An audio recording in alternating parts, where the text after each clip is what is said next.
Hello my friend. Nous sommes le 1er avril, et non ce n'est pas une blague, quel jour? Mercredi 1er avril.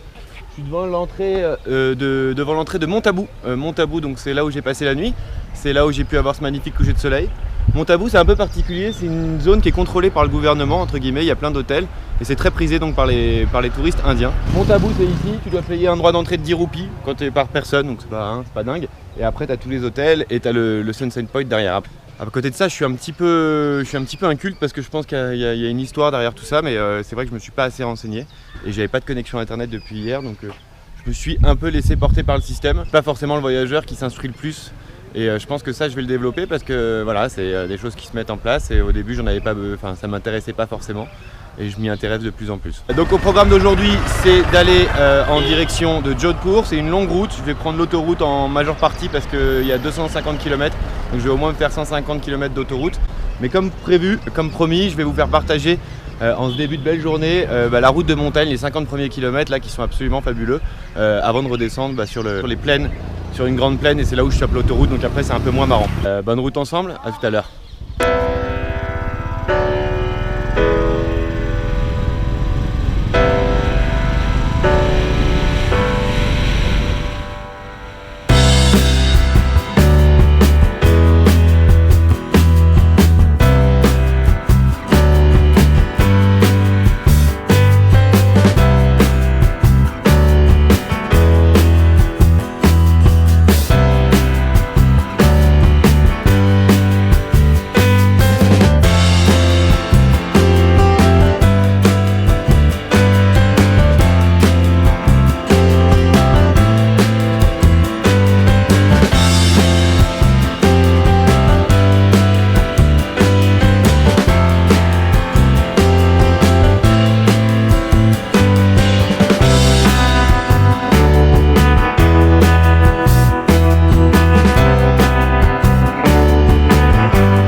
Voilà, c'était un petit aperçu de ce que vous pouvez trouver sur la route qui monte ou qui descend à Abu, parce qu'elle est on ne peut pas repartir par ailleurs.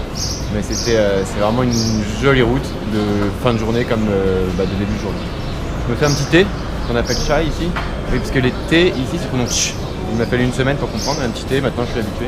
Et après on t'en enquille l'autoroute jusqu'à Jodhpur. Donc ça c'est moins marrant, mais Jodhpur, j'ai un hôtel sympa qui m'attend avec pas mal de gens. Voilà. À la vôtre.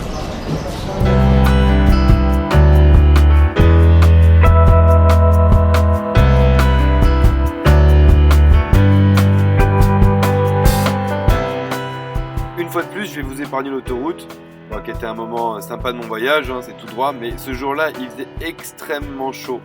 L'air était chaud, il devait faire à peu près 40 degrés. Donc à part quelques camions que tu viens à doubler, qui ont toujours des chargements assez incroyables, ce qui m'amusait de vous montrer, c'était une petite astuce que j'ai mis au point pour éviter d'avoir trop chaud. Ok, donc après petite pause ici dans un relais routier d'autoroute, j'ai envie de te dire, juste pour un peu de boisson.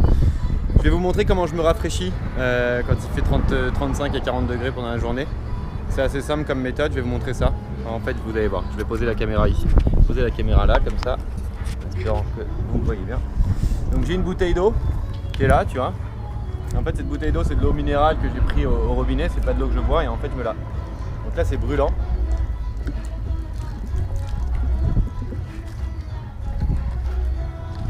Donc tu crois que tu es trempé, mais dans 10 minutes, je serai tout sec. Et pendant ces 10 minutes là, le temps que ça sèche, ça va me rafraîchir, tu vois. Voilà, c'est une technique que j'utilise au Rajasthan pour pas avoir trop chaud. À tout à l'heure.